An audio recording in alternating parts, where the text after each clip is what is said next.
안녕하세요. 반갑습니다. 허재삼 공인중개사입니다. 제가 오늘 준비한 영상은 반려동물을 키우려는 임차인과 임대차 계약 체결 시 주의해야 할 사항을 법원 판례 등을 바탕으로 상세히 말씀드리도록 하겠습니다. 끝까지 시청 부탁드립니다. 본격 영상 시청 전에 구독과 좋아요 부탁드립니다. 새로운 영상으로 보답드리겠습니다. 반려동물 인구 1500만 시대를 살고 있는 요즘 갈수록 층견 소음이 심해져서 입주 세대 간 갈등과 민원이 꾸준히 증가하고 있다고 합니다. 층견 소음이란 개견자를 써서 반려동물이 내는 소음을 말합니다. 통계청 조사에 따르면 우리 국민 1,500만 명이 반려동물을 키운다고 합니다. 4가구 중 1가구가 개나 고양이 같은 반려동물을 키우는 시대가 됐습니다. 요새는 어디를 가든 개나 고양이든 반려동물 반, 사람 반이라는 말이 나올 정도입니다. 통계청도 2020년 조사부터 인구주택 총조사 때 사회 변화를 반영해 반려동물 항목을 신설했다고 합니다.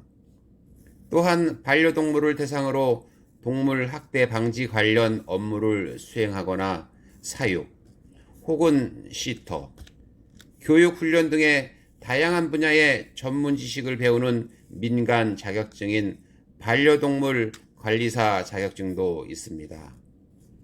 아파트나 원룸 건물 층간소음의 주요 원인은 생활소음이 많습니다. 세탁기나 청소기 돌리는 소리, 아이들이 쿵쾅대며 뛰어노는 소리 등입니다. 그런데 개 짖는 소리는 이러한 생활소음보다 훨씬 더 크다고 합니다. 보통 청소기 들리는 소리는 60에서 76 정도 데시벨인데 개가 짖는 소리는 90에서 100 데시벨에 이른다고 합니다. 하지만 반려동물의 소음에 대해서는 법에 명확한 제재 규정이 없는 것이 현실입니다.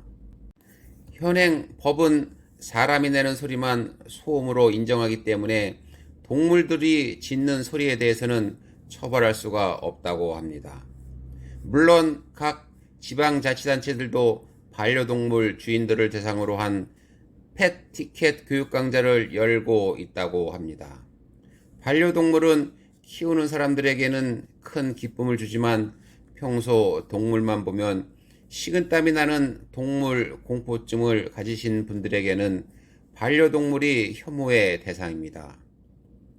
동물 공포증이 있는 분들은 단순히 동물을 싫어하는 게 아니라 동물에 대해 공포를 느끼는 정신과 질환이 있다고 합니다. 또한 실내 소음뿐만 아니라 외부에서 개 물림 사고로 인한 피해도 많이 발생하고 있습니다.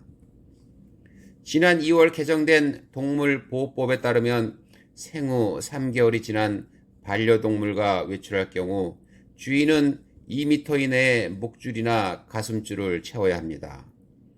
이를 위반할 경우 1회 20만원, 2회 30만원, 3회 50만원의 과태료가 부과됩니다.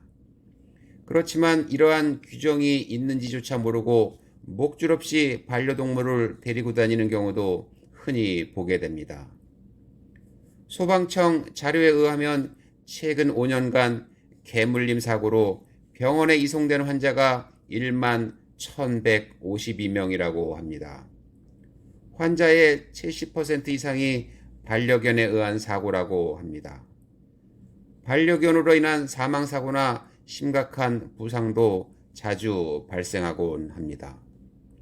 저도 부동산 중개업소를 운영하면서 관리하는 원룸 건물이 많다 보니 반려동물로 인한 갈등을 자주 접하곤 합니다.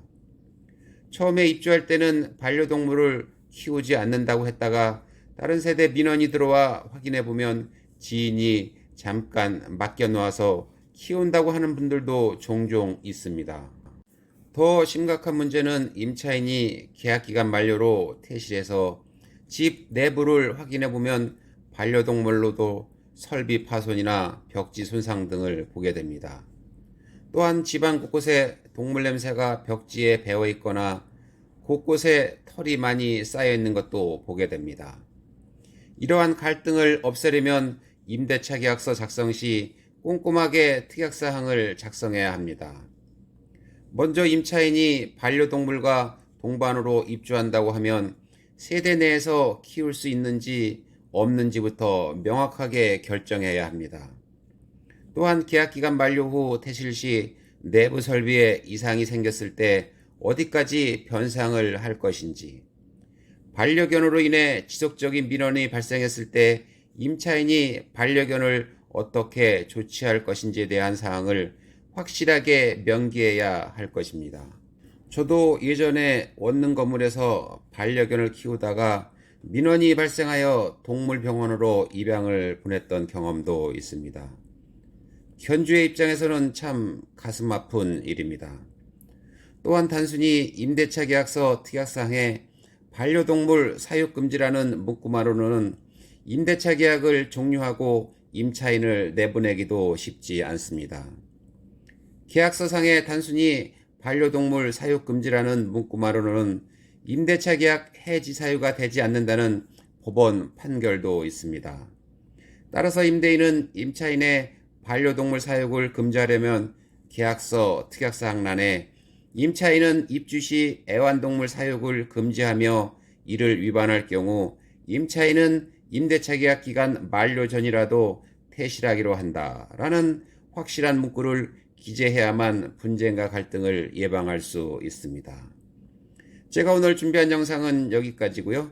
저는 다음 시간에 새로운 영상을 가지고 다시 찾아뵙겠습니다. 감사합니다.